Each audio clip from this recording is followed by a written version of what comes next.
আজকে দুপুরে ডাল দিয়ে ভাত খেয়েছিলাম, তার সাথে ছিল আলু ভাজা, ডিম ভাজা আর পেঁয়াজি। তো চলো বেশি না বকে আজকের ব্লগটা একদম প্রথম থেকে শুরু করা যাক। সকালবেলা গেছিলাম মন্দিরে, মন্দির থেকে বাড়িতে আসার পর দেখে মা আমার জন্য চা করেছে, সেই জন্য বাদাম বিস্কুট দিয়ে সকালবেলা চা খেয়েছিলাম। তার কিছুক্ষণ পরে আমি আর মেজে দুজনে মিলে গেছিলাম দোকানে। দুপুরবেলা আজকে ডাল ডিম এইসব রান্না হবে, সেই জন্য কিনতে গেছিলাম। এই একটা সপ্তাহ ঠিক মতন বাজার করতেই যাওয়া হয়নি, আর যেতেও যেন ইচ্ছা হচ্ছে না, দেখি পরের দিন হয়তো যাব।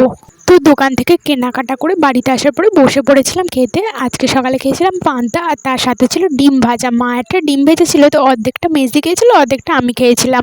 তো ডিম ভাজা দিয়ে পান্তা খাওয়ার পরে তারপরে আমি আর মেজদি দুজনে মিলে একটু মাঠের দিকে গেছিলাম। মাঠের দিকে গিয়ে দেখি ভালো রকম রোদ আছে আর খুব গরম লাগছে, সেই জন্য বেলগাছের গোড়ায় আমি আর মেজদি দুজনে মিলে বসে গল্প করছিলাম। মাঠ থেকে বাড়িতে আসার পরে মেজদি বসে পড়েছিল পেঁয়াজি ভাজতে, আর আমি বসে পড়েছিলাম ফোন দেখতে। তারপরে পেঁয়াজি ভাজা হয়ে গেলে মা দেখি একটা হাতে করে এনে আমার হাতে দিল, তো ওটা খেয়ে দেখলাম বেশ ভালোই লাগছিল খেতে, গরম গরম। তো চলো একটু কমেন্ট পড়ে নেওয়া যাক।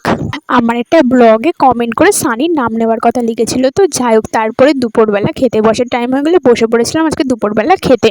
তো আজকে দুপুরে আমাদের রান্না হয়েছিল ডাল, তার সাথে ছিল আলু ভাজা, ডিম ভাজা আর পেঁয়াজি।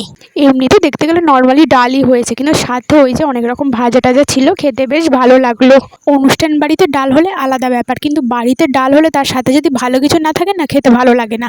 আর এই যে গরম পড়ছে, এবার হবে আমডাল। তো যাই হোক, দুপুরবেলা খাওয়া দাওয়া করে আমি আর মেসি দুজনে মিলে গেছিলাম দিদার বাড়িতে। দিদার বাড়িতে গিয়ে কিছুক্ষণ টিভি দেখার পরে বিকালে আবার পড়াতে যাওয়ার টাইম করে চলে গেছিলাম বিকালবেলা পড়াতে। তো যাই হোক, আজকের জন্য এতটুকুই, দেখা হচ্ছে নেক্সট ব্লগে।